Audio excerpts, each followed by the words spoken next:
We just made this chunk of money. There's no point of me paying off this debt. It's gone forever. There's got to be a better way. And I'm praying. I kept asking. Boom, infinite banking pops up. Wait, so you're telling me that I can redirect my money into this vehicle first, borrow the money from myself, pay the loans that I owe to the bank, and then I now make the terms of how I pay myself back. And when I do, it stays within my own family banking system. And on top of that, we're looking for life insurance too. Wouldn't you bet infinite banking is a life insurance product? I would have to be an idiot not to know that God pushed me in that direction.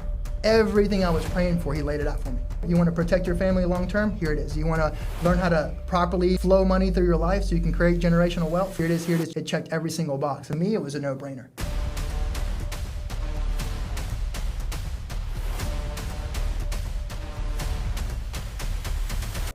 Hey guys, and welcome back to the Level Up Podcast with Paul Alex. Guys, we have a special guest today. Look, guys, I always talk about OPM, other people's money, okay? When people hear that, they're like, Paul, what are you doing? Are you scamming? Are you going ahead and getting loans from somebody shady? No.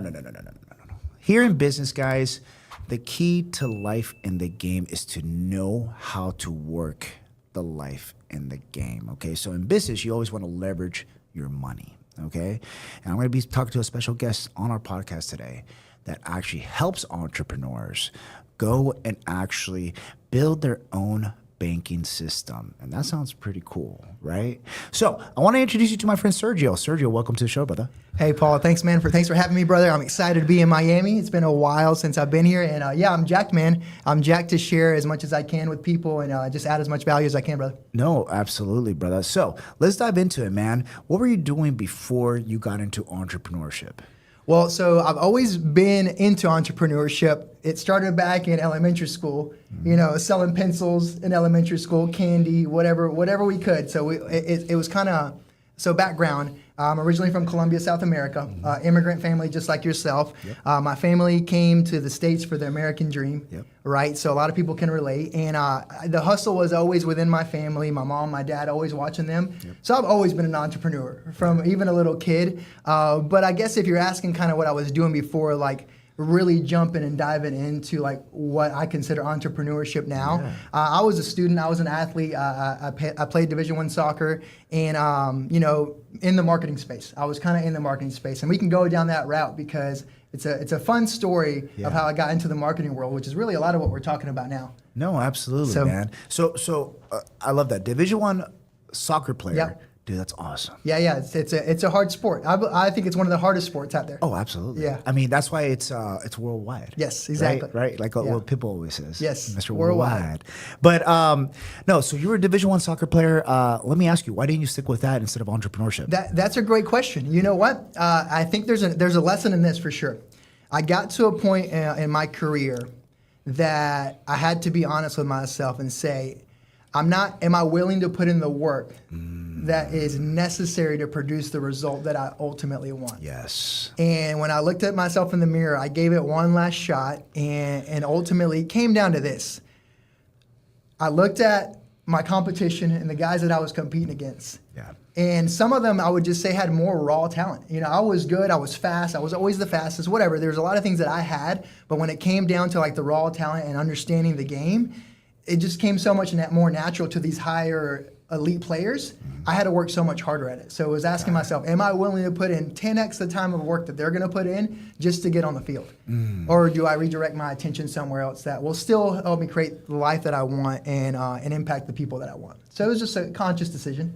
Dude, that's good. And, you know, that's actually very mature. How old were you when you were like making those decisions? I was 20, probably 21 years old. Yeah, 21, 22. I just almost graduated. Oh my God. And so I got injured, just like everybody's story. You know, a lot of former athletes get injured and then they have to try to come back. Yeah. And I tried to do that, but then eventually, you know, I went to a tryout for a team in Charlotte.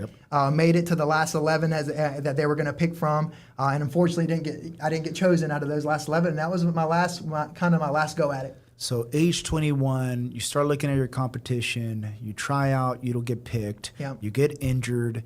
Dude, did you invest a whole lot of time into learning that skill? Because D1 is no joke, bro. Yeah. That's like pro. Yeah. Or like damn near.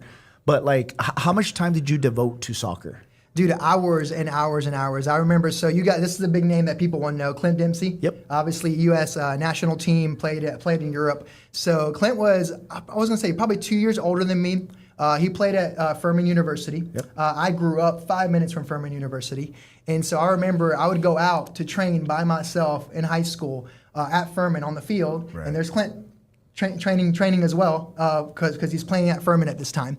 And so we're talking hours and hours and hours. There was a lake, 2-hour loop around that lake that I would run over and over and over before I went to my college career because there was one thing I was like, hey, when I get to preseason, I'm going to be at least the fastest. And I was. But what I didn't realize, once you get to the next level, there's just players that have, whether it's God-given ability or maybe they worked harder in that asset or that part of the game. But yeah, so that's kind of how it started. No, I got you, man. But put a lot of work in, man. Hours and hours and hours. My entire childhood. Yeah. Yeah. So since you were a kid to the age of 21, you focused on soccer, was able to make it happen. But dude, that's still such a great blessing to be able to play that and say that you did. Yeah. Because you know one thing that it shows that you were disciplined. Right. Yeah. And out of everybody that I know you know that in entrepreneurship you need discipline, bro. You need massive discipline, right? So okay, cool. So age of 21, you go there and how are you basing your decisions off? Are you going off of like, okay, you were studying marketing. Mm-hmm. Do I want to go that route? Did you have a friend? Did you have a mentor that went ahead and was just like, hey, Sergio, this is what you need to do? Yeah. So I think my next step was, a lot of times people might not have direct mentors, but you kind of fall into, whether it's chance or faith or fate, you fall into a career path. And that's actually what happened to me.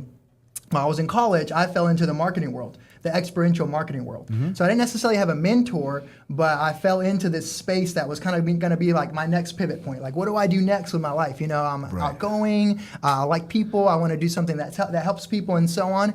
And so I fell into the experiential marketing world. And a lot of people don't know what this world is, but it requires, it's basically these big events, Super Bowls, X Games, IndyCar races, all these massive events. Mm-hmm. There's a lot of sponsorships. People sponsor these events. Companies sponsor these events, right? Yep. And they put on experiential events for the guests that are attending these big, massive events. So I fell into that space.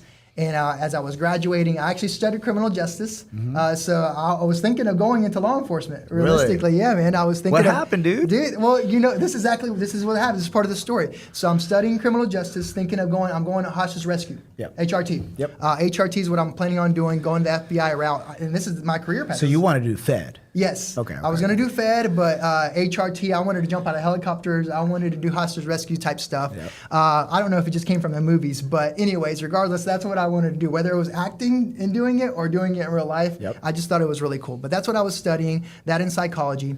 And long story short, within that essence, I was like pursuing that, but I fell into the marketing world. And I was like, man, this is a really cool career. Not only can you make really good money, doing it, but it's also fun. And so I pursued that during like my last 2 years of college. Right. Last 2 years of college, I pursued that and landed a job once I graduated, and the rest is history. I traveled for about 5 years doing experiential marketing for Fortune 500 companies all over the U.S., Verizon, Walgreens, these really big names, and I was kind of the face of the brand. Yeah. I was an MC within my role. Sometimes a hype man. I'd be on stages, hyping people up at these events, and just kind of orchestrating the excitement around the event. So that's awesome, man. Yeah, it was a cool part of my story. So how long were you doing that before you were like, hey, you know what? I think I'm going to try something different. Yes, Greg, I love that question. So it didn't take long because it was still a job. And then around what time was this? Okay, like what so year? The year. So years now. So now we're flash back to 20. Let me make sure I get the years right. Mm-hmm. Probably 2013. Yeah, 2013. I'm kind of almost hitting my peak in the marketing world. I had been doing that for a couple of years now. It probably started around 2009, 2010. Mm-hmm. And so 2013, 2014, really going into 2015, I was like, okay, this is fun. It's been an awesome career. Got the chance to travel, made really good money doing these events, met a lot of connections. But I was like, it's still a job. And this is my turning point. I'm emceeing a Super Bowl. Matter of fact, now that I think about it, it was the Super Bowl down here, dude. the last Super Bowl in Miami. I'm down here, and I am emceeing the event. We've got all these athletes that are coming in that I'm supposed to interview. One of them's running late because of traffic. And I had been going for 6 hours straight. Yeah. emceeing, hyping people up, using my energy. I mean, thousands of people in this event, and I'm running. I'm carrying the energy. It's a lot of work, dude. It's a lot of work. I'm drained. Yeah. And so I'm literally like super hungry. Side story. I'm kind of hypoglycemic, so I was like, my sugar's already running low, and I look at kind of the event coordinator. I'm like, hey, I got to get some food. Like, I'm really hungry. And she looks at me. She's like, I'm sorry. Like, the athlete's running late. We don't know when he's going to come in, and if he comes in, we've got to interview him right away. And I was like, well, we've been waiting for an hour. I was supposed to go on lunch an hour ago, and like, I'm running low on energy. Like, anyways. And so she was like, you can't go. And I literally, in my mind, I was like, there's no way. Yeah. What do you mean I can't go? I don't care what career. I never wanted anybody to control me like that again. Wow. So the epiphany was because someone told you that you couldn't go eat. Yes. And you were like, this is crazy. This is crazy, even in a career that I loved, and I loved it. And so, and I get the dynamic of like, hey, this is an athlete, he's coming in, but at this point, I'm like, hey, it's not my fault that this guy is running late. We can do it later. Maybe somebody could step in and do the portion of the interview there's nobody else there. I get it. But at the same time, it was just enough for me, like, hey, this is probably the last straw. Yeah. I gotta start something on. I gotta do something on my own. And were you married at the time? I was single. You were single at the time. I was single, Okay. but my now wife was actually working that event with us at the time. Really? I had brought her down, and she was working the event with us, so she got a chance to see all this, and I kind of got a chance to vent to her and explain, like, hey, like, I'm pivoting, like, I'm doing something completely different. Wow. Yeah. Wow. That's amazing how things work out, Yeah, man. yeah, it's crazy. So your wife was able to see all that and then see you do the transition. Yep. That's awesome. I love that. Okay, so from that moment, how did you decide to go ahead and pick your niche after that? Because a lot of people, dude, like on this podcast specifically, it's about self-help, Yep. mindset, and I feel like you always have to know who you Yep. are as a person. Yep. Like we were talking about core values, Yes, right? exactly. Talking about family, talking Yeah. about your wife, talking about all that stuff. Yeah. And you know, that's why I resonate so much with people like you and all our guests. And that's why people listen to this podcast Yeah. because they're Yeah. like, dude, like, you know, You're just real. You're genuine, it's dude. positive, Yeah. positivity, right? So how did you go ahead and actually think of the niche that you're in now, dude? Well, you know, I think everything happens in stepping stones, right? And so I've always had a faith foundation, and so for me, it's always been really important to align myself based on my values and my faith, and ultimately, what's the true goal and outcome that I want to create, and kind of work backwards. I think you've said that before in some of your shows, and it was kind of that. I knew the lifestyle that I wanted to live. Yeah. I knew that one day I wanted to have full control of my time, full control of my money. I had the ability to do what I want, whenever I want, with my future wife and future kids. And I wanted to be present. I wanted to be a present dad. Yeah. Right. And so, and now thankfully, I'm able to do that at a big capacity. And that's one of the things that even drove me as a single guy, dating guy. That was still something that in my mind I knew I wanted to create. And so with that in my mind, I was like, okay, well, what's something that's going to allow me to do that? Well, entrepreneurship. So let me start my own video production company with me and my brother. That's kind of our first venture. We did that. Let me dabble into the space of network marketing and grow a team in that space so that ultimately it can give me more freedom because it's a different type of income. It's more passive. But then you flash forward to now, how I ended up to where I'm at now. Yeah. It was ultimately. Honestly, out of necessity and almost, I would say that it's almost like God, like, hey, here it is. I'm hitting you again with it. That's how it Like, always goes, dude. Yep. I always say God is in everything that happens to us. Yes. It's like I no longer, especially at the age of Yep. 37, get Yep. mad when Yep. bad things happen. Dude, we'll talk about that in a little bit. Because I'm such a big believer, dude, that things happen for a reason, and it might just lead you to the path that you need to go. If you choose the positive route. Correct. Because it's still our choice. You're absolutely right. And this is where, like, man, I totally fell into that. And well, hopefully we'll get a chance. I'll share a little bit of that part of the story. Yeah. But it came down to like, what's gonna create that life. So you said something that triggered it. It was like, I believe that God opens doors, but He doesn't keep them open all the time. Right. He'll open them, and He definitely won't push you through them. So you got to step through them. And what happens if you don't step through that door when he opens it for you? It might take a really long time for that door to be open. There's again. not that many opportunities in life, dude. And when the opportunity is knocking, you got to open that door. You actually got to kick that door open. You gotta be ready, right? Right. And what's the quote? Maybe you know it. The one about luck. It's like there's no such thing as luck. Luck is when preparation meets opportunity. I believe that's kind of how it goes. Yeah, absolutely. But I love that. So that's kind of how it was. I read a book. I've always been in personal development. I'm a huge fan of Tony Robbins. Oh, I love Tony Robbins. It's actually, I Go gotta ahead. introduce you to one of my newest employees. Okay. He just graduated from Penn State. Okay. Came to work with us literally a week after he graduated. Okay. Check this out. His parents work directly with Tony Robbins. Oh, no way. Yeah. I love Tony. I don't know. So you got to network Yep, with him, dude. yeah. And he's just like, yeah, bro, whenever you guys want to go see Tony, let's go. That's so cool because to me, I've got a similar story. Yeah. I think everybody has big turning points in their life. Absolutely, 100%. And potentially multiple. I've obviously got multiple. I'm 38 years old, so I've got multiple up to this point now. Mm-hmm. But one of my big early turning points has to do with an ex relationship. Yep. Similar to your story, and I don't personally ever share that from the perspective of like, oh, what if? I share it from like, man, well, I'm so glad that happened because I learned so much and it made me the person I am today. I respect my wife now for how amazing she is. Similar to you, back in 2020, 2007 was kind of like a relationship thing happened where it was the first time ever I had checked my identity. Like, am I actually worth what I believe I'm worth? Growing up in the South, not to get into other topics, but growing up in the South and, being a little bit different than what people are used to seeing, especially in the area where we grew up.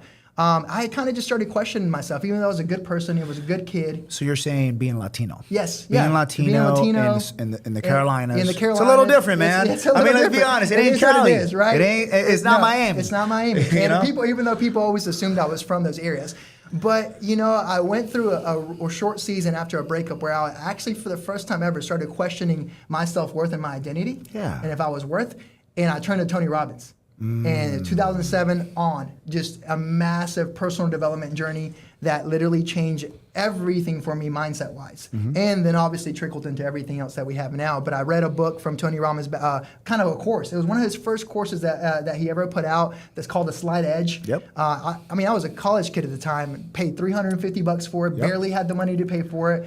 And it just changed my mindset so much, and it kind of pushed everything to where it's at now. Isn't that crazy how the littlest thing can change your life? Yep. And here's the thing. Most people think life changes when you get an abundance of money. No, life changes when you actually believe in yourself. Yep.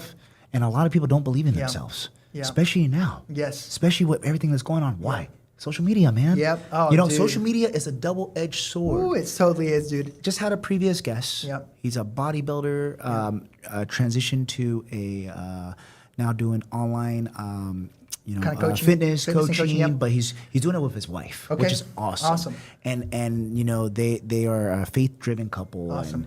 And he talks about that. I think I might know who you're talking about. Yeah. Yeah, his name's Carter Montgomery. Okay. Really good guy. And he works with, do you remember who? Oh, Garrett White. Okay. If you know Yeah, I Garrett know White. Garrett, yeah. Dude, he works directly with him. Yeah. So what he was saying was just like, social media is a double-edged sword because you can use it for good and you can use it for bad. Yep.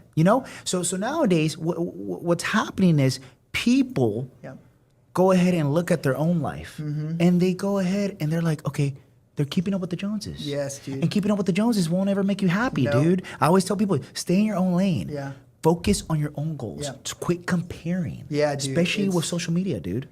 You're so spot on, and it's like I was thinking about it the other day. Either you use social media or it uses you. And I love that. And I'm seeing it is abusing, not just using, it's abusing people 110%, in their mindset. dude. And I say this all the Yes. time to people. It's like, look, we are in a battle for our mind, whether we know it or not. And we You are are. living in a generation that is literally paralyzed 100%. by everything that they're seeing on social media. Everything. And even though we are marketers and we push marketing, You know what? It is a double-edged sword, like you're talking about. I don't want to be on my phone all the time. I don't want to be marketing and filming and promoting all. But it's part of the process to create the lifestyle that we want. But there's a balance. There's got to be a balance, or else you can go down that path, and it spirals downward pretty quickly. So, well, the other thing is, you're saying, we're marketers, and being a marketer is great, but also it's based on what you are putting out there. Yes. And I think if you're putting a positive message, you're actually trying to help people. You're actually trying to provide value. Yes. That's where your change lies, man. That's when the ripple effect comes into play. That's when you're like, dude, this feels good, right? Yeah. And I tell people, dude, I love doing this. Yeah, I love meeting entrepreneurs like you, Yeah. making friends like you, leveling up my mindset, dude, because it's inspiring. It is. It's totally so is. inspiring, right? And you get to see how people go ahead and the different strategies and the different ways they think, and it just makes you grow as a person, right? You said it on a show not too long ago that I was listening to, and you're just such a genuine person, and I can relate in so many different ways because you're just like, for people watching any of these shows, hopefully, as you're watching, you're saying, you know what? If they can do it, I can too. Yeah. And the 100% answer is yes. Absolutely. Anybody can do whatever they choose to do as long as they're focused on it, right? Yeah. And I know for me, that's one of the biggest things is I was like, man, like Paul's just a real cool, genuine dude. I mean, he was a cop. Look at all the success he's has now. Like, if he can do it, I can do it too. Absolutely. Right? And we can do it together. Yeah. No, absolutely. 100%. And so that's the goal. So, yeah, man, I'm excited. And obviously, you were asking earlier that question, and now to where I am now, it's a completely different phase of my life with 2 kiddos and a beautiful wife. We've gone through a lot, but I'm just grateful for the things that I've learned now that are kind of setting us up for what I would call our legacy years. Yeah. Because I'm 38 years old. People might not think, oh, what do you mean your legacy years? This is where it starts. It does. 40 and up is my legacy years. So. And the thing is, like for men, we enter our prime in our 30s. Yeah.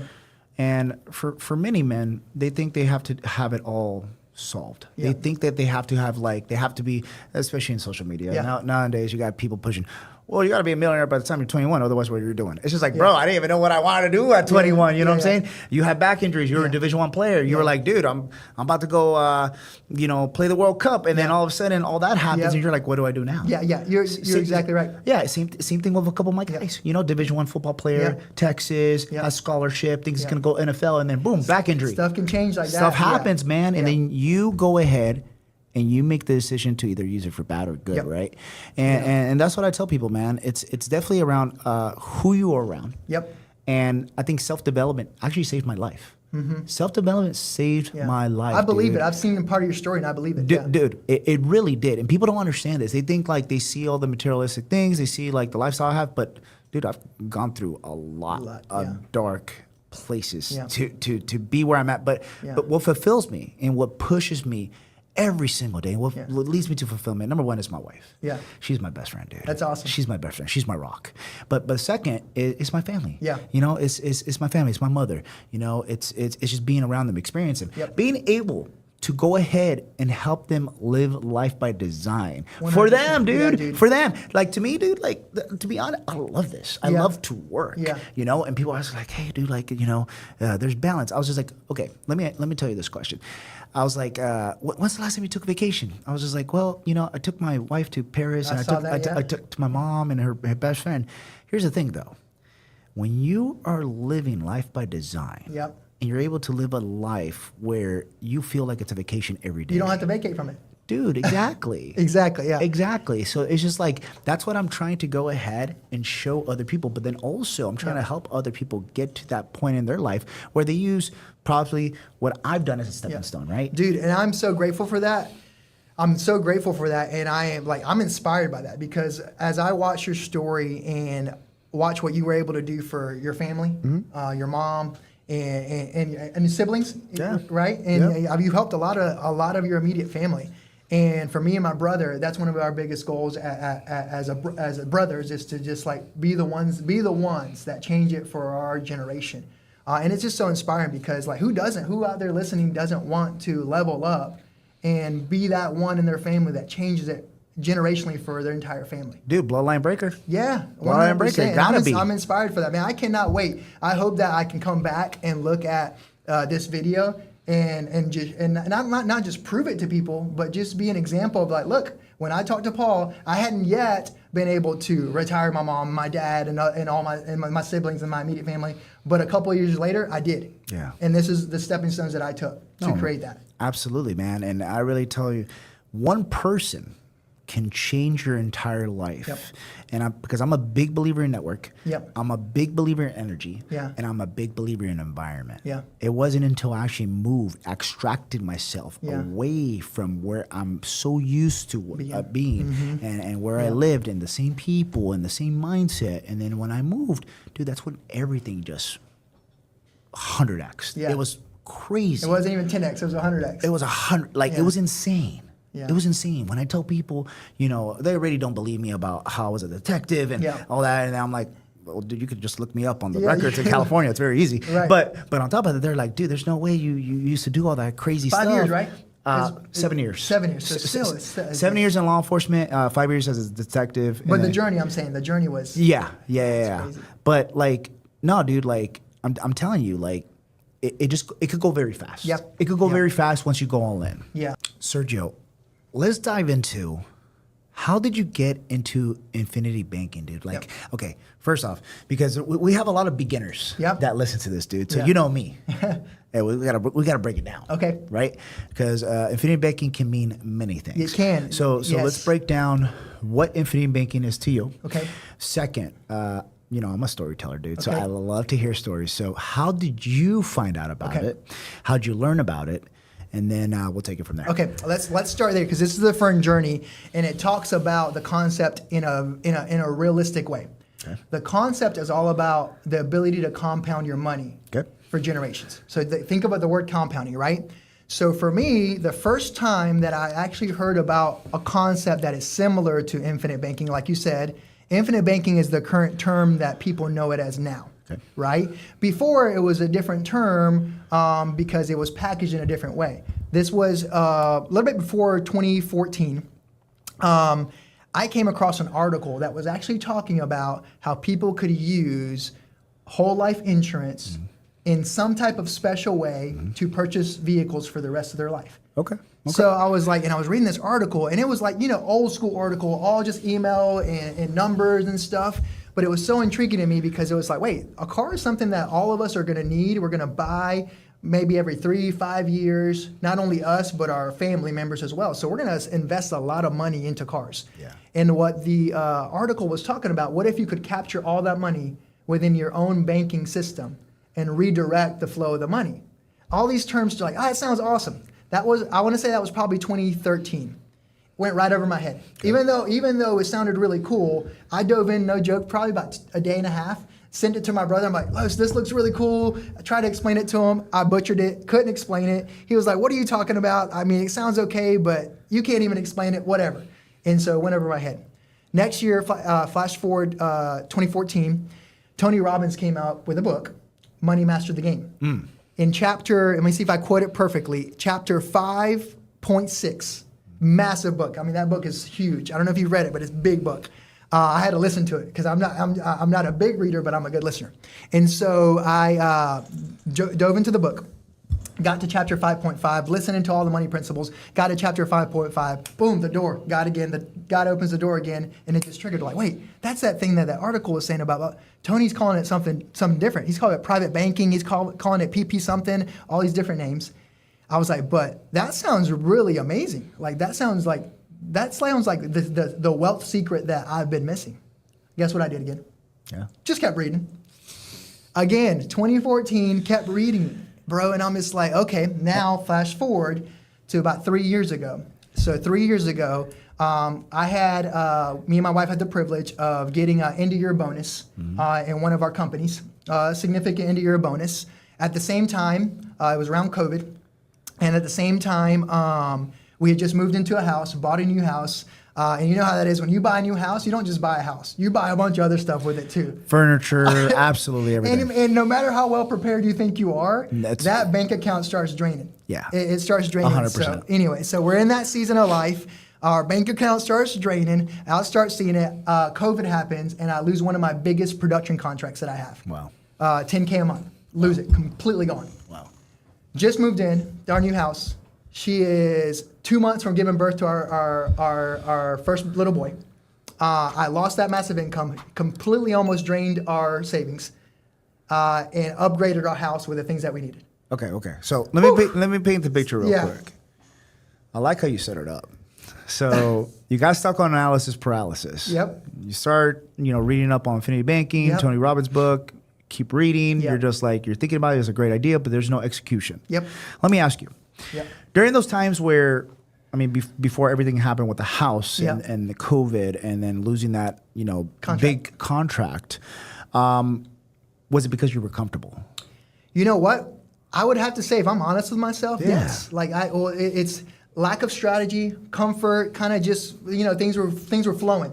Things were flowing. Things were good. Yeah, Life things was were good, dude. flowing, You were yeah. like, I don't need it. Yeah, exactly. That's what it is for. It's like it's just like you don't need it or you don't understand it. That's what happens to everybody, dude. I'm telling you, it happened to me for 2 decades. You don't need it or you don't understand it or you don't take the time to truly educate yourself. And that Exactly. is, if there's one message that people get out of this podcast Yeah. today is, please do yourself a favor and understand it. Yeah. Just understand the concept because it can radically change your life for legacies as we talk about it. Clarity is everything. Clarity man. is key. Especially in business. Yes. Because if you can't articulate what your offer is, what your service Yep. is, what you are trying to sell, Yep. what you're trying to provide as value, Yep.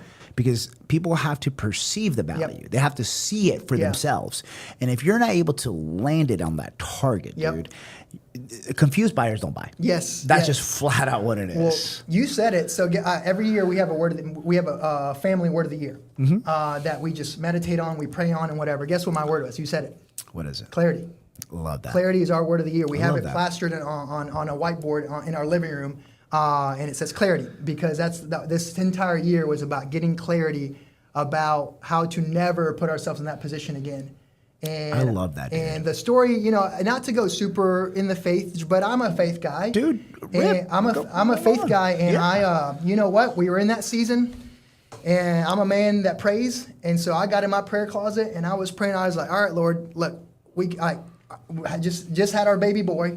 Those 3 months when we had him were the toughest 3 months as a husband because I knew where our finances were, and my wife was just trusting me that I was going to do the right thing. So your wife knew nothing. I mean, she knew what I told her, what she wanted to know. I was always an open book, but I was like, hey, the least questions you ask, the better. You were like, you don't need to know about You don't this. need to know everything. The least questions you ask, the better, because I don't want to put that financial stress on her. She doesn't need to carry that. It's my responsibility. Well, also, I love that, dude. Yeah. I love that. That's traditional values Yep. right there, dude. Yeah, it's my As a responsibility. man, I gotta take care of business. Yep, I'll figure it out. Wifey, you just gave birth. I Yep. don't want you to stress like You that. don't need That's to good, stress- bro. You don't need to be stressing over that. Hell yeah, that's So what I'm talking about, man. We're in that position, and I'm praying. I was like, all right, Lord, show me like what's next. I've got some businesses that are doing well. Things are running. I've got some cash flow coming in, but we liquidated almost everything, right? And that contract is completely gone.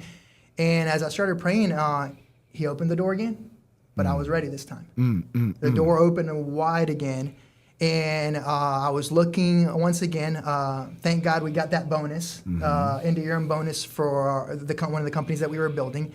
And so I was like, God, there's got to be a better way to put this money to work, Right. To make this money flow. Yeah. And that was my prayer. That was what I was asking. I was like, there has to be a better way. We just made this chunk of money. There's no point of me paying off this debt. It's gone forever. If I just take this $25K, if I take $25K and pay off this credit card debt or pay off whatever that we bought for the house that maybe you put on credit cards, and that's awesome. The debt will be gone, but so is the money. I was like, there's got to be a better way. And I kept asking. Next thing you know, as I'm searching, boom, infinite banking pops up. And I'm like, man, I've heard this before, but once again, it was in a different context. So where'd you see it? It was online on social media. I love that. Okay. Social media. It was the first video. One video that I watched is actually a guy that is within our same organization. Some of the same guys that I learned from. Yes. Watched a video of his, and I was like, man, this is that same thing that Tony Robbins was talking about in his book and that article I read that nobody could understand. Yeah. Because he was talking about what if you could get back the money for every single car purchase that you purchase for the rest of your life on top of that. Right. And it clicked. I was like, well, wait, if I can do that with a car, why can't I get back the money for the debt that I'm about to just pay off. And so I started digging, researching, diving in. I'm like, wait, so you're telling me that with this infinite banking concept, I can redirect my money into this vehicle first and then borrow the money from myself, pay the $25K of loans that I owed to the bank, and then I now make the terms of how I pay myself back. And when I do, it stays within my own family banking system. Check, check, check, check. I was like, and on top of that, married with a new little boy. And on top of that, I was very specific about my prayers and what I was asking God to show me and reveal to me and give me clarity on. We were looking for life insurance too. Wouldn't you bet that infinite banking is a life insurance product? It's directly tied into it. It's directly tied in. And I was like, first of all, I would have to be an idiot not to know that God pushed me in that direction. Everything I was praying for, he laid it out for me. Here's what you're looking for. You want to protect your family long term? Here it is. You want to learn how to properly flow money through your life so you can create generational wealth long term and all these other benefits? Here it is. Here it is. Check, check, check. And as I started going down through the checklist of what infinite banking can be used for, it checked every single box. And I was like, to me, it was a no-brainer. So I dove in for the next 6 months, learning as much as I possibly could. I learned so much about it that I was like, you know what? The world needs to know about this. And I know there's some people out there sharing it, but I can be another voice. Well, I mean, this is what I always tell Sergio, especially in the online space, right? So the third time that this opportunity was presented to you with Affinity Banking, man, what year was it? This was 3 years ago. 3 years ago. Yeah. So around 2022, 2023, correct? Yeah, 2023, yeah. Okay, so 2022, 2023, you see the third opportunity, Yep. and this time you're like, there's a reason why God put this in front of me. Yes. At this time again. Again. Those Those doors, right? Yeah. Those doors. Dude, there's always is. Yep. There always is, right? Like back when I was in the department, I had that good friend, veteran cop, that was always like ATMs. And I was like, yeah, that's cool. And then I never did the research, dude, until I was just like, you know what? I got to find something. And then saw him again. He was like, ATMs, bro. And I was just like, all right. You said it earlier, and it was such a good way of saying it. You like necessity, lack of clarity. So necessity, lack of clarity, and that might be it. You could probably add a couple more, but that's the bottlenecks. Well, the bottlenecks is, when people get, let's say a little bit of money. Yeah. They get a little bit of money. Like in your scenario, you got a bonus. Yeah. People want to invest it, man. Yes. They just do not have the clarity of where to invest Yes. it. But then also, they're not in the right environment to invest it. Yeah. Meaning that they can't ask the right people. Yes. Because how are you supposed to ask somebody that is having the same struggles as you, right? And that's why the good thing about social media is that it does connect you with the right people. Yes, it does connect you with the right information. Especially if you're searching for it. Exactly, right? Yep. So then at the end of the day, dude, okay, so you figure out what infinity banking is. Yep. What is your idea to do as far as a plan of execution at that time? So end of 2022, beginning of 2023, you lose a 10K client. You're like, I need to make some cash flow. Yep. Yeah. So what's your next plan? So my next plan was simple. There's two things. One of the most important things that I teach, and I think people, you're on the same wave, is you gotta learn how to make income. Yeah. Like you gotta be able to bring income in. Absolutely. Whether it's passively or just or their sources. Ideally, you want them to be passive. So you gotta be able to bring income in, but you also need to be able to protect it and keep it. Meaning that's the one thing that most people just don't understand or don't know how to even start with. Yeah. Like we make income, but what do I do with it now? Right? And that's what we're talking about. And so that was it. I was in that position was like, okay, well, do I just pay off the debts and then that money, OPM, the opportunity cost of that money is gone forever. Yeah. I will never see that money again versus just changing one thing, where my money flows first. And now I have the opportunity of that money to keep flowing again because now it's in with my own system. So that was the first light bulb. That went off. And then I'm like, from there, I'm like, wait, but if I can do that with that, I know I'm going to get back on my feet again and start crushing it like I was before. It's just a matter of time. COVID hit my industry a little bit harder than most. And so I was like, once I get back on my feet, why wouldn't I just direct every single one of my dollars through a system like this first so I can keep the money within my family for generations and future legacies? And so that was the next plan because a lot of times people don't understand with infinite banking is a philosophy. It's a way of thinking. And we all know this way of thinking. We just never been taught the game. We always say the game's not broken. You hear a lot of people say the game is broken. The game is not broken. Correct. We're never taught the rules. Correct. That's a big difference. The Absolutely. game works exactly the way it's supposed to work. Yep. We're not playing with the same rules that bankers are. And Absolutely. who controls the world? Bankers do. Yes. You know, there's tons of books and resources that we can probably share with the audience and the guests that I think that radically changed my mindset around this. But that was it. It was understanding the game, the rules of the game. Once I got that light bulb went off, I was like, okay, well, let me understand the rules of the game. And the rules of the game is the golden rule: pay yourself first. Yeah. Right? Everybody. Yeah. But who wants to pay themselves first? Nobody wants to see their money coming out of their paycheck. And nobody, even if you automate it, nobody wants to do that. Or vice versa in the original scenario. If I worked really hard and I got a bonus, the last thing I want to do is pay off debts. Yeah. Right? You're absolutely right, man. So you get in this rat race, you get in this hole that you dug yourself, Yep. and you feel like there's no way out because it's all mental. Yep. Like, I love that you talk so much about the mentality and the mindset on this channel, because that's my background in psychology. And it's everything. I would not be anywhere where I am in life without my mindset.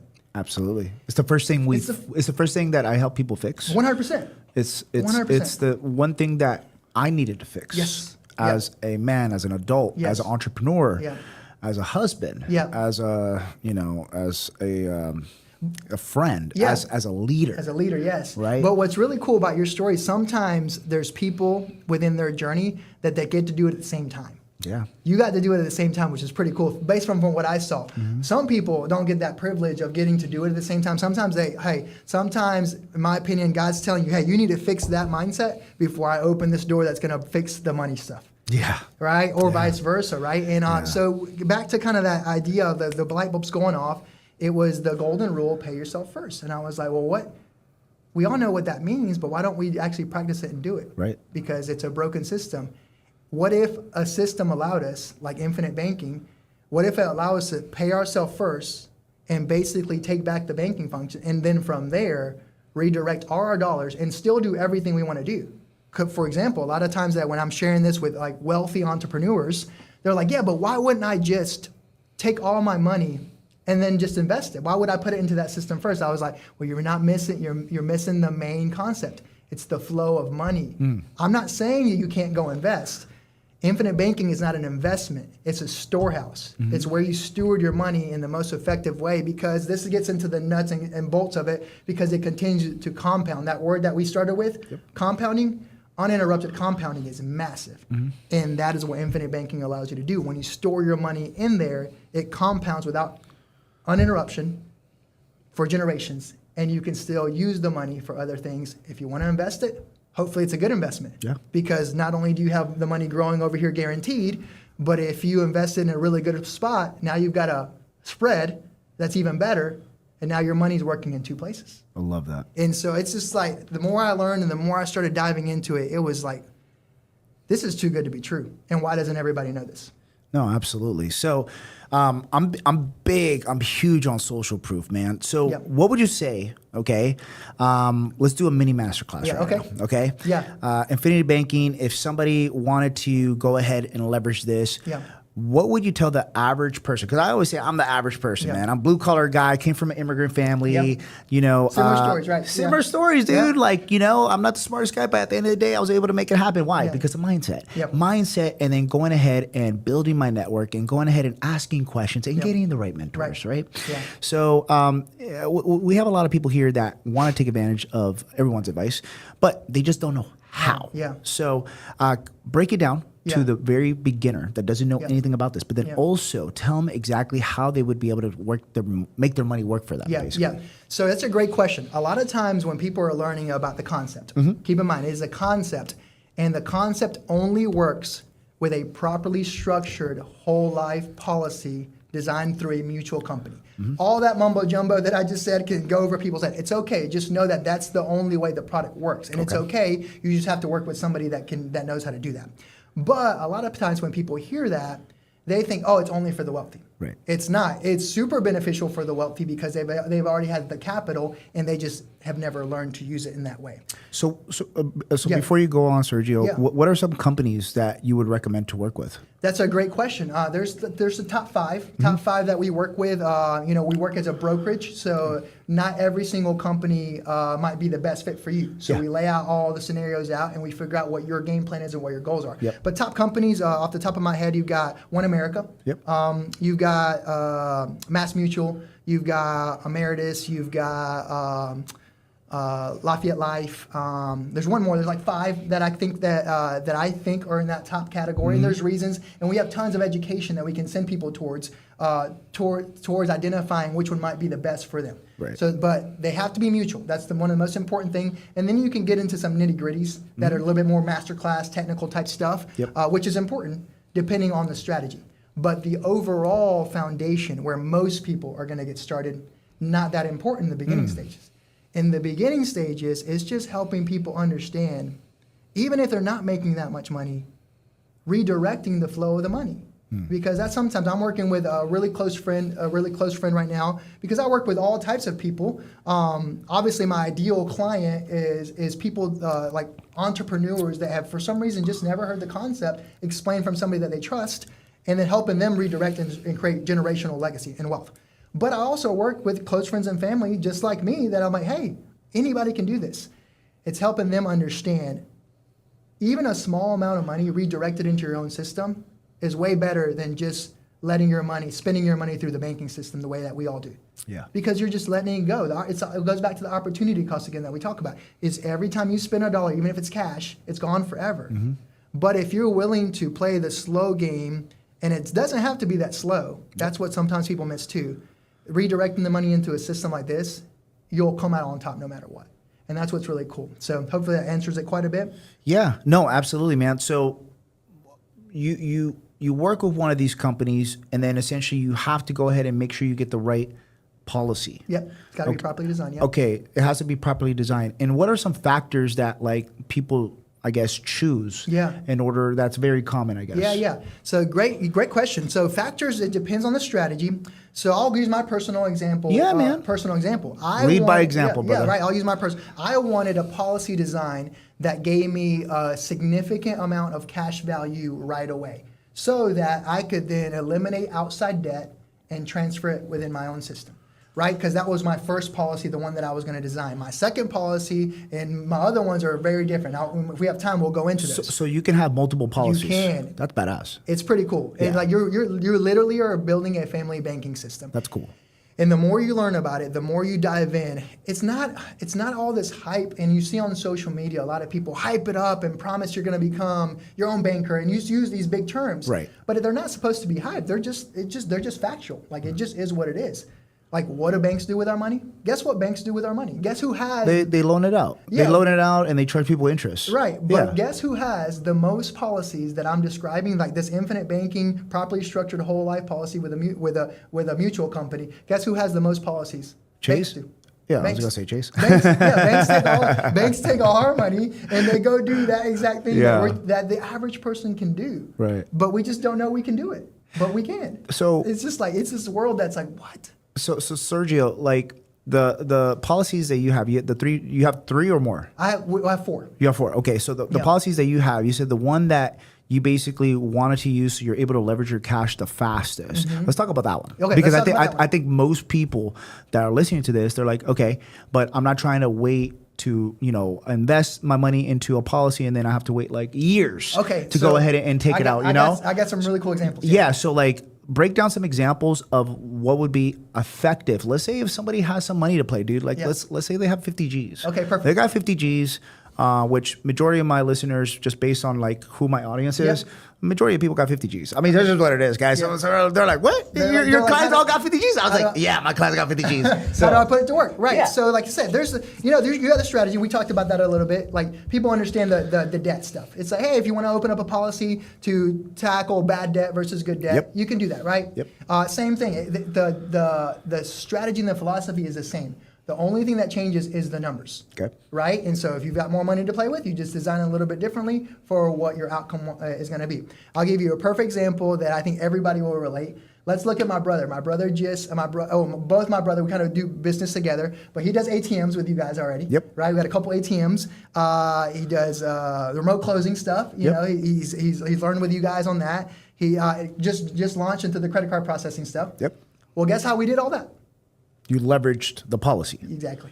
Dude. We borrowed it all from our own banking system. I love that. And so my brother came to me, Serge, what do we? Hey, we got the credit card, the machine next. This is going to be huge. We can be one of the first to market in our Greenville area with this. You want to help me with this? I'm like, yeah, I'd love to help you in whatever way capacity I can. He's like, okay, well let's do this. I need about $10K for that. How do we want to do it? I was like, well, we want to do it from our own banking system. Yeah. I was like, I'll lend you the money, and either you have it now or you don't, but we'll pay it back to our system, our own system, and we'll keep flowing the money through there. So that's a simple example of like 10K. But if you were talking 50K, I'll give you another example that I think a lot of people will relate to. That's very simple: cars. Yeah. Okay, me and my wife are in a season where we're looking to upgrade our family vehicle. Yes. Right. So I'm debating between a truck, a Tacoma. Right. I'm debating between a truck. I love my taco, man. The it's Tacomas. cool. Dude, the Tacoma, I'm not going to lie. I'm not here, sponsored by Toyota, but Toyota, if you're listening, what's up? We might as well be, yeah, right? Yeah, I'm just saying, when I bought my Tacoma, cool. man, I never thought I would buy a Tacoma, Yeah. but when I saw that TRD Pro, I was like, my God, that's a beautiful truck. It's one of the best looking trucks out there. I've always had my eye on it. I'm just deciding if I would actually use the truck as much as I would use more of a SUV. Yeah. And so, long story short, we're debating between a truck and an SUV. Let's just say, for easy numbers, let's just say 80K. Good SUV, family SUV. We're going to use for 10 years or whatever. Will be our family vehicle. So how would a normal person go buy that vehicle? They would just finance it, right? Mm-hmm. And when you finance it, well, guess what? You're paying interest to the bank. Mm-hmm. What if you had liquidity? Yep. Maybe you had 100K in the bank already. Mm-hmm. Well, then guess what? If you have that, that is a massive opportunity to max fund a policy and start the foundation of your own family banking system, which we are in the process of doing, which is cool because I'll have a showcase. Like I'll have a real life scenario showing people exactly how it works. Yeah. And so what we are doing, what we've already done, we've opened up our policy, we've max funded it in the proper design where it gives us enough liquidity that if I want to, when we find the proper vehicle, we go to the bank, hey, write us a check for 80K. We take that check to the dealership. We buy the car, technically cash, but it's a check. And then now guess what? We go back to our policy ourselves as family bankers and we say, okay, well, what were they going to charge us for that loan? They were going to charge us this. We should probably do about the same. Yeah. Let's do the same. And if we can pay more, we'll pay more. If we can pay less, if we have to pay less some months, we'll pay less. But we're in complete control. Now we go back, we design it, and you don't even have to do this. This can all just be in your mind. Right. We go back and let's say the payment is $1,200. We now pay ourselves $1,200. And here's what happens after the cycle of the payments. When we get done paying for that car, here's what's going to happen. We're going to have that beautiful car in our driveway. We're going to have used it for a couple of years, leveraged it, and we're going to have the full amount back into our banking policy in the cash value bucket to reuse again and deploy it again. I love that. Not including if we did the same payment that we would have done to a bank anyways, and we actually made money buying our own car because there's interest. Right. So we actually made money buying our car, which is crazy. I mean, when you really look at it on paper, everybody's numbers are going to be different, but in essence, it's just the flow of money now is within your control. Yeah. And that's just one example. That's just for a car. Yeah. Now, of course, you might do that every 5 years. Mm-hmm. You can do that for anything. Like when you build your policy right, you literally can just send a message to the insurance company and say, hey, I want this amount of money. And they're going to ask 2 questions. You want a check or direct deposit? Yeah. They don't check your credit. They don't do any of that. They just send it right into the account. You use it for whatever you want. And here is the cherry on top that I don't really focus on that much, but it is very important for people to know. Guess what happens if for whatever reason, God forbid, something happens to me within the first year of us having that loan out collateralized against our car? We have for an easy example, we have a $1.5, $2 million death benefit attached to our policy. If for whatever reason something happens to me, that loan is covered by our death benefit. Oh, wow. And my wife gets the remaining balance of that $2 million or $1.5 million minus the loan that I owe. Wow. It sounds too good to be true. Well, that's knocking two birds with one stone. Yes. You know. And that's just two of the birds. We can kill a couple birds up in here with it too. You got taxes, and there's so many benefits that we can talk about. Probably too much in one session. But. So let's talk about the primary concerns that a lot of people have. Well, number one, if I was to hear this, I love it. Yeah. But first off, I love it. I've heard about it before. Right. But let's talk about taxes, man. Yeah. I mean, that's a big reason why I had moved to Puerto Rico from Miami, and then I moved from California to Miami. Okay, taxes. Yeah. Now, let's see this. How does taxes work where you go ahead and you use a policy to pay yourself? Is that possible? Yes. So in simple terms, here's what it comes down to. It's the flow of money. Once the money goes into the policy, basically the government almost can't recognize it. For lack of better terms, there's obviously some nuances there, but any money that you loan to yourself is not considered like capital that can be taxed. Yeah. So anything that comes out as a loan isn't recognized as cash, like that the government can tax. So meaning that you can use that money for whatever you want to use it for, if it's to pay an employee, to whatever. I mean, anything you can think of. And so not only that, but also long-term generationally, when you pass away, which everybody's guaranteed to do that. We don't talk about it much, but it is what it is. Everybody's guaranteed to do that. It's eventually pass away.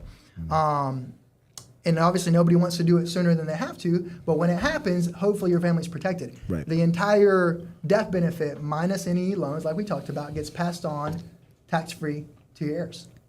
So that's two of the components. There's a lot of other components that are kind of baked in that you can also leverage on top of the stuff that you already know with that you're obviously taking advantage by living in Puerto Rico. You can combine both strategies, or better yet, if for whatever reason, if somebody doesn't have the capability, let's say they have a relative that they can't move to a place like Puerto Rico and they have to stay here, you can accomplish very similar things just by flowing your money through a policy as you can by also living in a state like in a place like Puerto Rico. Yeah, no, I mean that makes perfect sense, man. So let me ask you this: with the policy, I mean, can anyone take out a policy? Can anybody take out a policy? Anyone. You obviously, or are there requirements? So you have to be you have to qualify, meaning like you have to be in good health, those type of things. So it's just like any type of insurance type of thing. You have to do a exam, and you have to go through underwriting. Right. It's kind of the words I was searching for. So everybody has to go through some type of underwriting. Depending on the classification, their policy might be a little bit different, but it's just like any other insurance. So yes, anybody can qualify. Now, if you have a crazy pre-existing condition, that's different, right? That there might be other ways or other avenues to go and explore there, but in most cases, yes, anybody can qualify. And what if somebody doesn't have good credit? Are they able to get a policy? Yes, so they don't necessarily check your credit to get a policy, because your policy is more so based on your income, your health, your age, and your ability to pay the premium, so that you then have a death benefit, right? And then what's unique is the design. Right. Depending on how you design it is what allows you to then have immediate cash flow. This is really important. The way that we design it, we say 30 days. So a lot of times questions, but is my money really liquid? Yeah, it is liquid. Within a matter of 15 days, I literally just got on my online account and I requested $25K. They deposited into my bank account, because keep in mind, this is what people don't understand.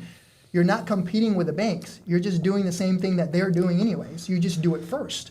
So since my money went into my policy first, after I got the money, guess where it got deposited? Into my regular bank account. Yeah. And then from there, I deployed it again to pay off the debts, and then started paying myself back, recycle, and now that capital is there again. And guess what? Now we make an investment.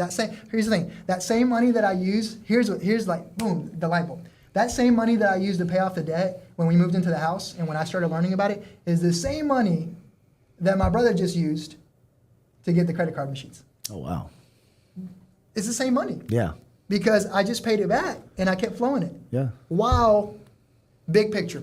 People don't get this, and a lot of times people hype this up. I don't like to talk about it much because I like to talk about the philosophy of it. If you don't even get the philosophy, then everything else is like, it's so hard for people to understand. But here's the cool thing. Let's say in the example of the 100K policy that I have for the car, and the car is 70K, 80K, whatever. When I borrow that money to get the car, here's what's really cool. The entire 100K is guaranteed to continue to grow at 4 to 5%, depending on the company that you partner with. Wow.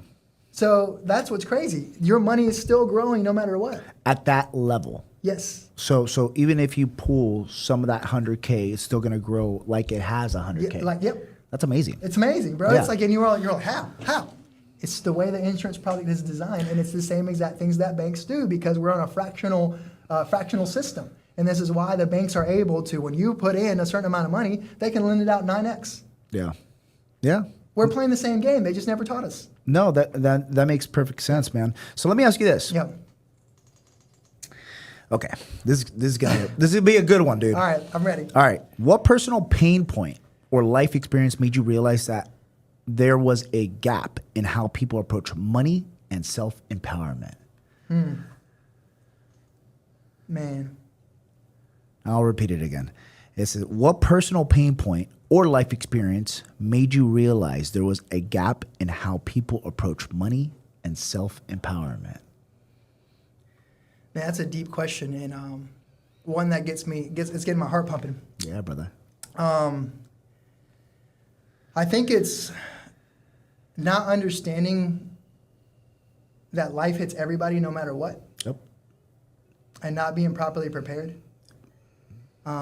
Life's going to hit everybody no matter what. Me and my wife just went through one of the hardest seasons of our life, and thank God I'm a man of faith that prays and that's grounded, and I have spiritual counsel in my life, emotionally grounded, because part of our story over the past 7 months, it's a practical application of what this means to us, what protecting your legacy really means. And I think to answer your question, in a simple way, it's that I just don't think people truly understand that life hits everybody. And you hear it all the time, like you need a well to dig your well before you need it. And thankfully we did.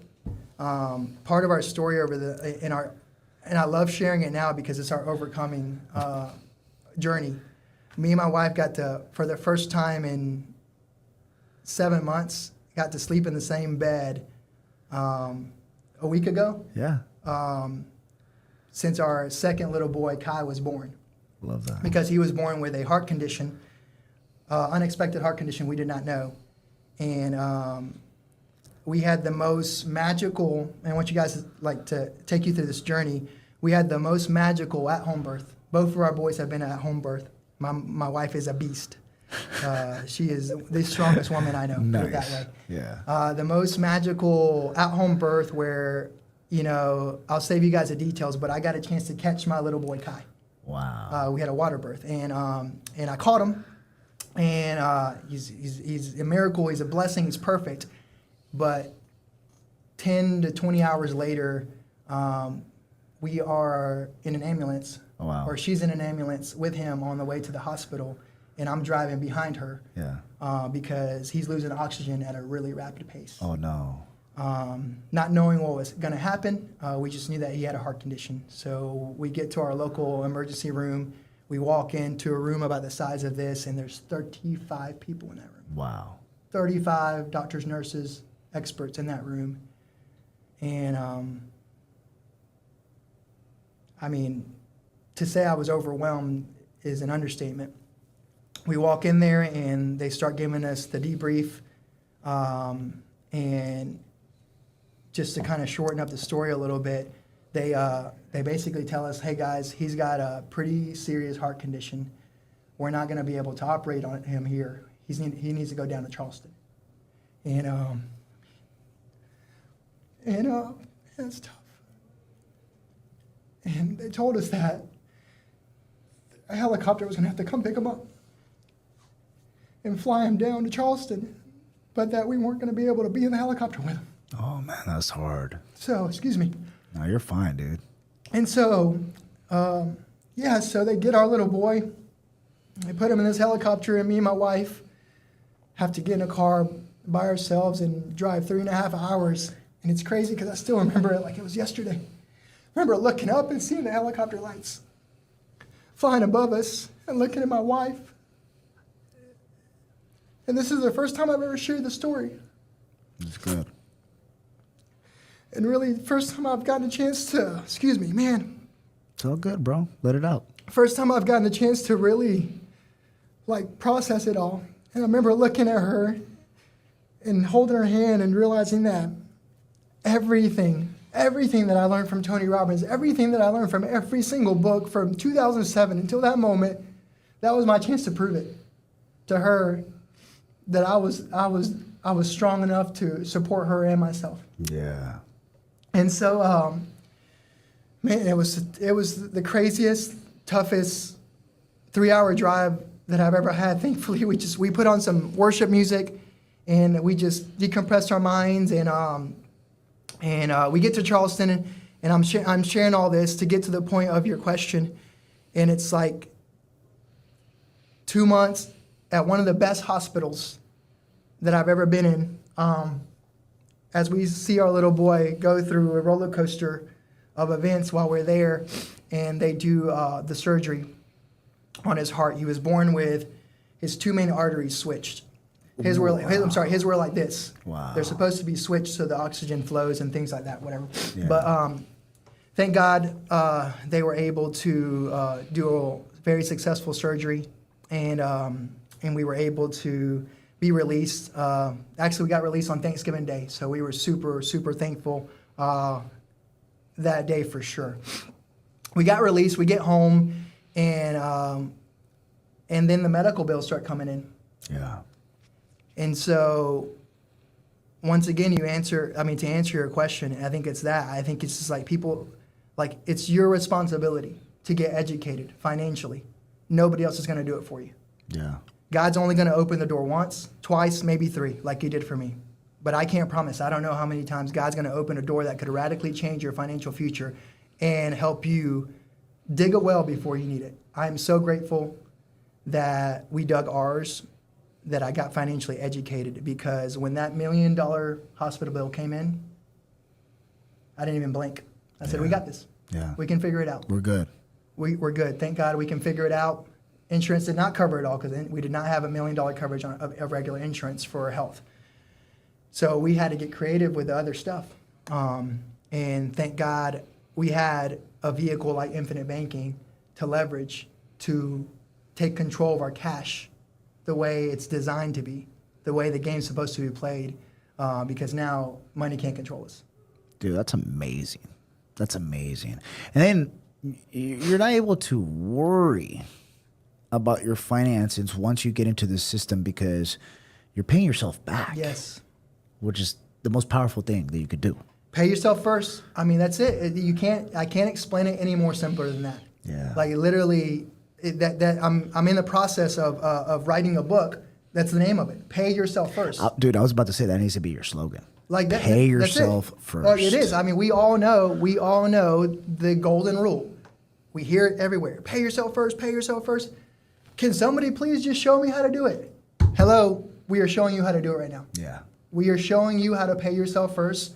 Not only pay yourself first, but pay yourself for generations. Wow. We haven't even tapped into the generational component of this. We haven't tapped into the trust component of this. We haven't tapped into the legacy component of this, and how you can design stuff in such a way that you're almost untouchable and you truly are building something for the future generations. Because I've heard it said like this: a good man leaves an inheritance to his children's children. Yeah, absolutely, man. That's what it's about, man. That's what it's about. So, you know, I'm a big believer. You know, I always say this when I was growing up in grade school, middle school, all the way to high school. I remember, you know, I lived in a poverty community, and all my friends, about 90% of the community, you know, was poverty, man. Yeah. I mean, we're poor. So the few kids that did have money, I would look at them and like, how'd they get it? Mm-hmm. How'd their family be able to afford the beautiful SUVs, the beautiful homes? Like, I don't understand, right? And it was just because the lack of education, But then also now as an adult, age 37, Yep. you're 38, you have a ton of life experience. Yep. You come to realize, man, that it's because their family's bloodline self-educated themselves Yep. and took those opportunities in Yep. their life to build generational wealth. And it Yeah. starts with one. Person. With one. Yeah. Right? And that's why I always tell people, you're only one step away from poverty if you only have one source of income. So you have to go ahead and Yeah. be proactive Yeah. and looking for different sources. Yeah. And dude, 3 times. Yeah. The third time you were like, I'm all in. I'm ready. Yeah, I'm I ready, love Lord. that. And you said it. I mean, you got to be so proactive, and I think that's why I'm so excited about just being able to build a relationship with you, because Yeah. it ties in for your viewers and for other people. It ties in what I believe are the 3 most important things: is creating more income. Mm-hmm. Hopefully that income is in a passive way as well, right? Correct. Everybody's got a job, that's fine. But maybe you create a side hustle, a source of income that's more passive, frees up more time. And then how do you control that income? Correct. That's the component that everybody misses. That's it. Is how does the money flow after that? Because you can leave the third one out of the equation, but life can happen. And Life if can life happen. happens, you can go back to zero or negative pretty quickly. But if you're preparing and you're flowing the money through your own system, at least you're in control, because this is the component that we don't talk about much, but I'm in control of how I pay those loans back. Yeah. Nobody tells me how much, when, or why. As long as I decide to pay them back eventually, as a good, honest banker, my family system will continue to grow for generations. Correct. And for whatever reason, I can't pay it back, it is still backed up by the death benefit. Yeah. So it's just like, I don't know what else you could ask for.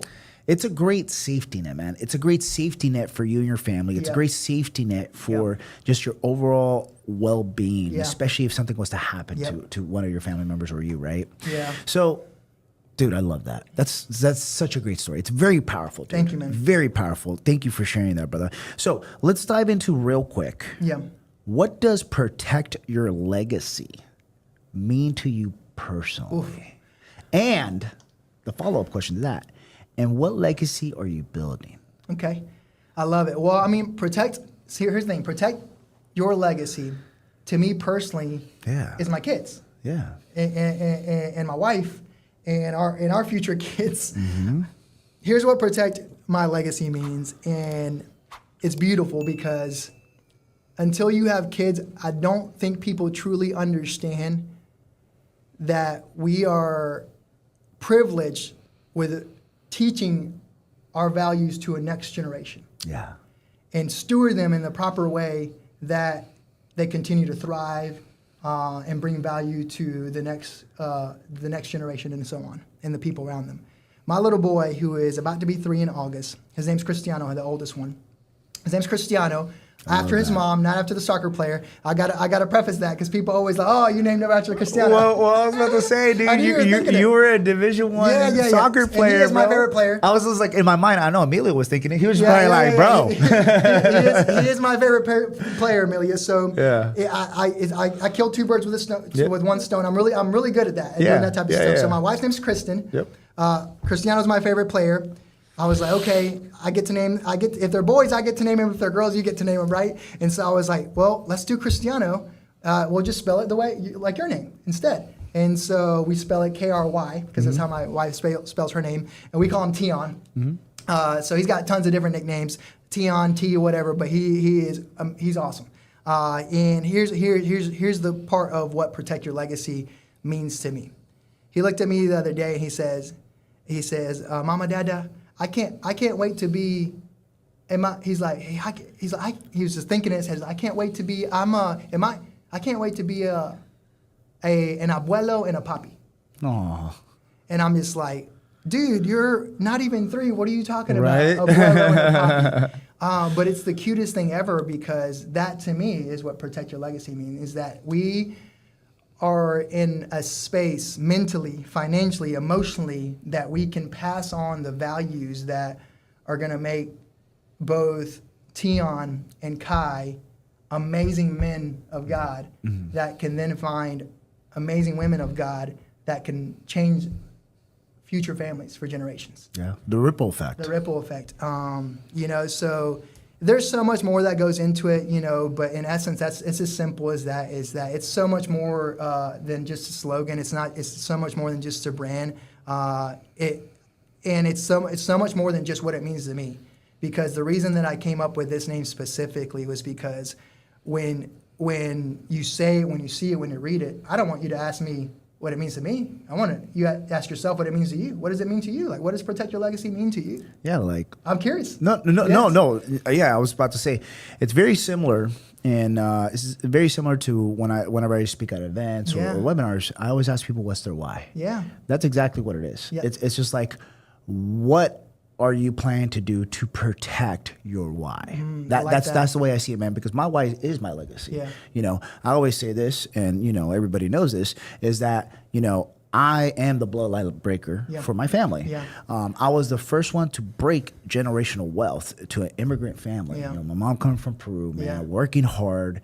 You know, and my dad, Mexicano, working hard, dude. Yeah, and that's all they knew, working hard. But the thing is, they didn't know how to leverage. Yep. They didn't know the systems. Yeah. Right. Just imagine if they were to start Infinity Banking back in the day. Dude, it's just a game changer. That's it. Yeah. Yeah. But the thing is like, we're here now, and it's all good because, hey, I'll steer the ship now, Mom and Dad. Don't worry about it. I got us, right? And that's what it's about, dude. Yep. So protect your legacy to me, man, is more about, you know, building generational wealth. What type of legacy you want to leave for your family? So when you have grandkids and your kids have kids, right? They're gonna be like, well, Grandpa Sergio, you know, he was the first one. Yep. He was the first one, and that's why we got this.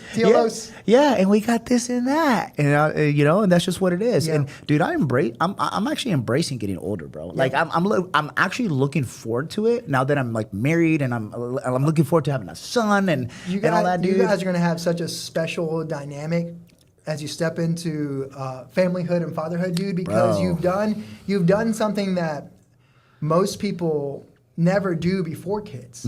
Like you've created, like you've taken away one of the biggest stressors in your life. The biggest hurdles. Biggest hurdles. You've conquered it.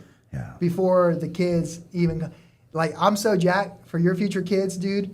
Because the values that I know you're going to input into them. Oh, dude. Let's go. Yeah, man. That's what it's about. I tell my wife, I always use the term live life by design. Yeah. Right? And to me, you know, we were talking about the American dream before, and I always, when I talk about my story, dude, and you know, how I was able to build everything and the experience I've gone through, I always talk about the old American dream and the new American dream, right? And to me, the new American dream is essentially not only protecting your legacy, but also going ahead and using what you know to educate your kids. Yeah. You know, because let's be honest, e-learning now, the online space, dude, it's dominating, bro, and it's growing. It's growing, it's growing, it's growing. And I can see it in the future, dude. Everything's going to be remote. Yep. Everything's going to be remote. They might even, you know, with AI going on in the next 5 years, they might replace teachers. Yeah, dude. They might replace teachers. That's just the way it's going, dude. And not to say that they are, guys. I'm just being real. Yeah, I'm just being real because I care. There's a lot of stuff that's going to get automated, and it is. And I tell people that the future belongs to the individuals that learn how to leverage AI. Yep. And you got to be prepared. You got to be prepared. You know, you got to learn these type of systems. You got to know how to save your money, not just make the money and spend it, but actually invest it. You know, that's why I made the move to Puerto Rico, man, because of taxes. Hey, yes, I save on taxes, but at the end of the day, I am going ahead and I'm building businesses in Puerto Rico to support the community. So I'm not just taking advantage. No, I'm embracing it. So with that being said, you know, dude, it's great. And I told my wife, hey, babe, you know what? Because we had a conversation after we got married. We're coming up on our first year anniversary, and she goes, "Congrats. Thanks, man." And she goes and says, "Babe, like, you know, we're in Miami, and now we're in Puerto Rico. What's next?" And I was Colombia. just like, well, possibly, man. Hey, you never know. Yeah. You never know. You know, we have quite a few friends that actually they moved over there. Okay. So they go ahead and my wife says, "What is going to be our forever home?" Okay. And I was just like, well, Love that question. Where do you want our forever home to be, babe? She's like, well, she's originally from Sacramento, California. Oh, okay. So she's like, we could go to Granite Bay, which is like the suburbs of Sacramento. Okay. And I was just like, yeah, we could do that. But to be honest, like, let me ask you something. Wouldn't you enjoy traveling the world and having our kids be able to enjoy the experience of being bilingual? Yes. Being able to be cultured. So by the time that they are actually teenagers, they're already set. Yep. They're set. They speak 5 languages. They know different cuisine. They've traveled the world. They're able to speak about it, right? Something that I wasn't able to do until my late 20s, right? So that's where my mind is at, man. I love like it. My For your future, forever home is wherever you want it to be. Exactly. Whatever next lesson we want to teach our kids is going to be where our forever home is. That's just what it is, man. And it's about the experiences. Right? Yeah. It's about the experiences we take with us. Because it's about the why. Like, I love the way you described this. It was just like, literally, I might even make another design. You inspired me. Otherwise, just why? Yeah. Just the question why. Well, protect your why. Yeah, this is it. Protect fire. your why. That's fire too. Protect your why. That's fire. I love it. So when you think about it, it's just why. Like, it's it. And like, because you think about it, simplicity is all about like, hey, how can you make things even more simpler? Mm-hmm. So it's like, when you as I was listening to you, I'm like, okay, what is protect your legacy? What's your why? Why? Yeah. Yeah. Love it, dude. 100%. And once people figure that out, if you ask that question to anyone, dude, and they're able to answer it right away, you already know they're a top performer. Yeah. They're a top performer. They're proactive. They know exactly what they want in life. Yeah. And they're a decision maker. Yeah. Success loves speed, man. You have to act with speed. One thing that I really love about your story is that you had 3 opportunities to get into the infinity banking. Yeah. You took the 3rd opportunity, but you recognize that. Most people don't. They don't take that accountability to be like, hey, dude, you know what? I should have taken it a long time ago. Dude, right? I should have taken it a long time ago. And I don't beat myself up over it, but I do look understanding the concept at the level that I understand it now. Exactly. I'm like, whoa, I missed out on compounding for 14 years of compounding. Do you know what that could have done? Yeah. Woo. And so it goes, it's cool. You're never, I don't live in the past because that's not how I make my decisions. No. But thinking back to it, it's like, oh man, I hope, that's my biggest prayer. Yeah. I hope people don't miss their opportunity of learning and getting educated about the concept now. No, absolutely, brother. So let's educate the audience, okay? So whether, guys, you guys are listening on Spotify, Apple, or on YouTube, or any of the other podcasting channels, Sergio is going to go ahead and tell you exactly how you guys can learn about infinity banking so you guys can possibly set up a policy. So where can they go ahead and learn more about infinity banking, brother? Yeah, so one of the best places to obviously go to learn about infinite banking, infinity banking, there's a lot of different terms for it, right? But specifically what we've been talking about is directly to me. Obviously, I am what I call a coach, an infinite banking coach. So you can come to Sergio or my Instagram, which is Sergio Loaiza, but the handle is SurgePro11. And then my actual business part of it, that's my personal one. The business one of that is protect.your.legacy. So protect.your.legacy. And that's the Instagram handle for that part. But we'll have a website as well that we can link as well. That's going to be more of like my story, our journey into it. Because my wife's my business partner in this. Yes. This is something we're doing together. Power it's not couple. just me. Yeah, it's not just me. She's got her version of all this and what Protect Your Legacy is about. It's not just about the flow of money. It's not just about death benefit. It's about protecting your mind. It's about protecting your health. And that's what she specializes in. So we might even direct people towards our website once we have it completed and everything knocked out. So, dude, I love that. All aspects of life. Yeah, it's all aspects. Yeah. I always tell people, to me at this stage of the game, success isn't just about being savvy with your finances. Yep. It's about your mental health. It's about your mindset. It's about how the way you think, your core values. And that's why I think me and you get along so well, dude. It's just like our core values just align so well. 100%. It's funny. So I've been wanting to do 75 hard for the past couple of years. It's a lot more difficult. I'm not gonna hate. Some people might be able to do. It's a lot more difficult with newborns and kids to commit to a schedule like that. I believe it. So I know you're on a fitness journey right now. Yeah, dude. Me and my wife just started 75 hard. Good stuff. Today's day 4 for me. I haven't done my workouts yet, so as soon as I get done Gotta here, crank 'em out. I'm gonna crank them out. But yeah, man. So I'm excited about that. But yeah, it's so much more. Protect Your Legacy is a movement. Yeah. It's not just about educating people in their finances. It's 100% a movement about creating the overall best holistic lifestyle that you can create as a single, as a couple, as a family. And we want to provide that platform for people. And then also protect your legacy is also on YouTube, correct? Yes, it is on YouTube. Yeah, we have our YouTube channel. My wife is my first guest. I'd love to have you on potentially. I got you, bro. You can share your story and your journey. So yeah, we launched the YouTube just because, once again, we've been in that, like, we're in the digital marketing space already. Yes. I have a video production company, and I battled for a long time between the idea of, like, do I even want to create my own personal brand? Yeah. Because it's a lot of work. It is. And It's it massive requires, work. yeah, it requires a lot of time on your phone, devices, until you can then outsource it. Huge. And you know more than anybody especially when you're doing it by yourself, dude. Yes. It's time consuming. And so Sweat that's why equity. we're just now pulling the trigger. We decided, I prayed about it, and I was like, we decided, you know what, it is. In order for us to impact the people that we want to impact, we have to create that. I can't just create that for other people, which is what I'm used to doing. I'm like, I need to create it for myself. Well, I think, you have a powerful story, number one. Number two, you got it, dude. Like, I tell people this because a lot of people in the online space come to me for consulting. I've been able to do decently well in the past time that I've been in the online space. Yep. But I work with dozens and dozens of creators, consultants, influencers, all those guys in the online space. But one thing I would tell you is your story is everything. Yeah. Your story is everything. Personal brand is everything. Yeah.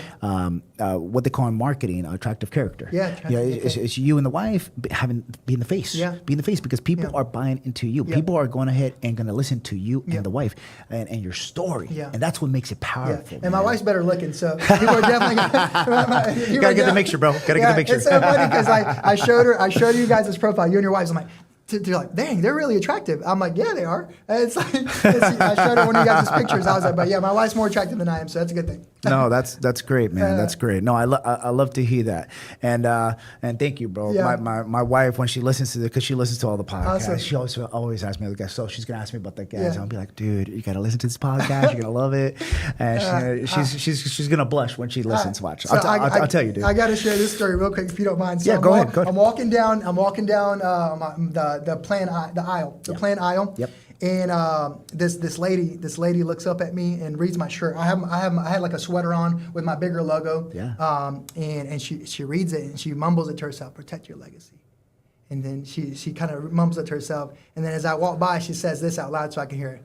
"Yes, sir, you do that."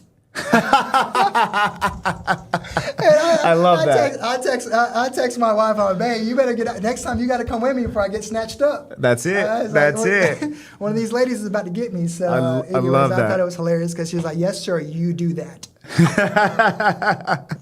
I love that, man. So anyways, I thought that was hilarious. So Sergio, every guest that comes on the podcast, Yep. okay, this is the Level Up Podcast. We help everybody, entrepreneurs, first responders, people of faith, Yep.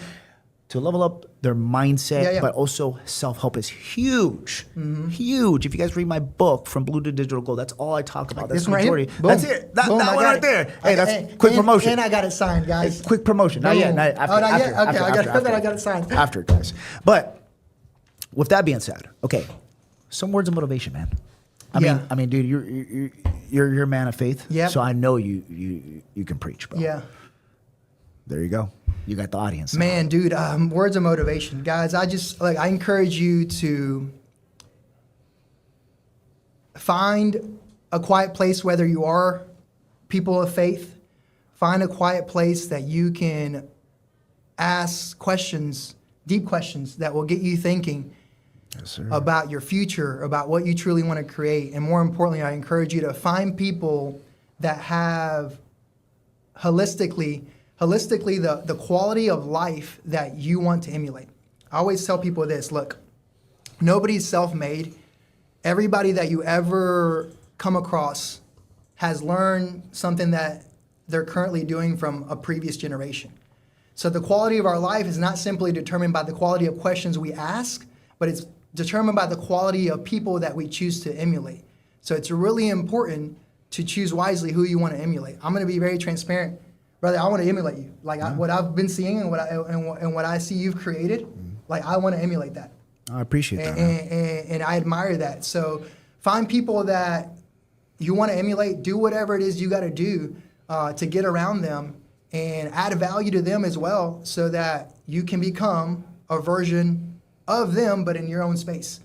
And I say that to people all the time, but the biggest thing that I can say is you gotta, in this entrepreneurial journey, in this life journey, you've got to learn to develop emotional stability. Oh yeah. Without emotional stability, it's going to be a rocky and emotional roller coaster.